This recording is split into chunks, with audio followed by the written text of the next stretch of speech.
एक बार महाराष्ट्र के एक गांव में एक बीमार बच्चा था जिसे गांव के सारे वैद्य बाबा भी ठीक न कर सके।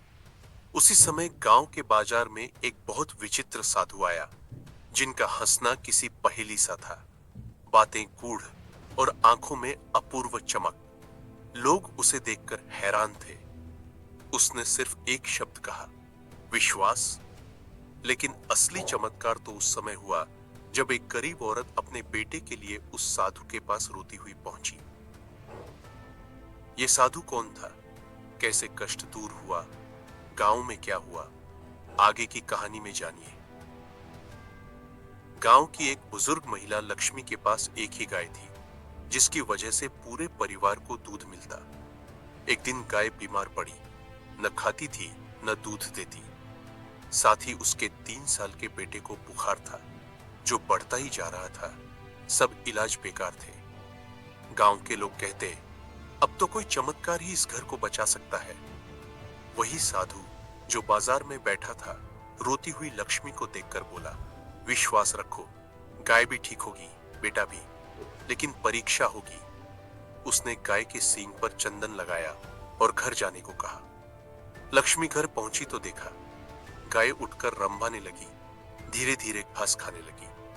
उसी रात उसका बेटा भी बुखार से राहत महसूस करने लगा। अगले दिन गाय जंगल में खो गई। लक्ष्मी फिर साधु के पास पहुंची।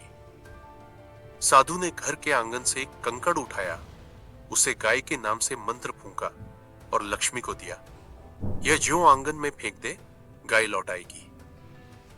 लक्ष्मी ने ऐसा किया। घंटे भर बाद गाय खुद दरवाजे पर आकर खड़ी थी। उसके गले में किसी वन फूल की माला थी। गांव के धनवान व्यापारी ने साधु को चुनौती दी, यदि तू सच में संत है तो मेरी गायों को कल प्रसन्न कर दिखा। साधु चुप, कुछ बोले नहीं। अगले दिन व्यापारी की सबसे लाचार गाय पूरे गांव में सबसे ज्यादा दूध देने लगी, जिससे उन गरीबों के लिए दही बटर बांटने के लिए व्यापारी ने आदेश दिया। गांव भर ने देखा, समृद्धि सेवा से ही आती है।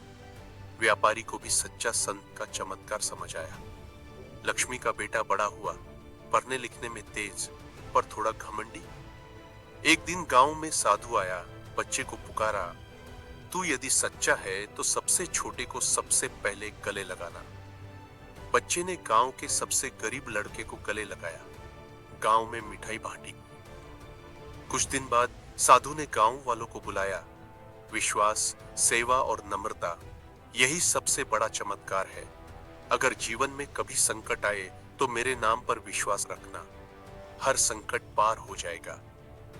गांव में साधु ने भभूत बांटी, सबको परिवार, गाय, बच्चों और खुद की सलामती का संदेश दिया। उसके जाते ही गांव में बरसात आई, सूखा मिटा, गायें स्वस्थ, बच्चे खुश। गांव के लोग आज भी उस साधु को याद करते हैं, कभी मंदिर में, कभी खेत के रास्ते पर, कभी खुद के घर में। गांव में संकट आया तो सबसे पहले विश्वास, सेवा और संत के नाम का स्वामी समर्थ जप किया जाता है। माना जाता है, अगर श्रद्धा और भलाई हो तो संत का चमत्कार हर जगह होता है। यह स्वामी समर्थ की कथा गरीबी, बीमारी, संकट, श्रद्धा, सेवा और विश्वास के चमत्कारों से जुड़ी है। गुरु की कृपा, सच्ची भक्ति, नम्रता और सेवा के साथ हर बाधा पार की जा सकती है। अहम और घमंड छोड़ सबसे छोटे का आदर करने से ही सच्चा चमत्कार मिलता है।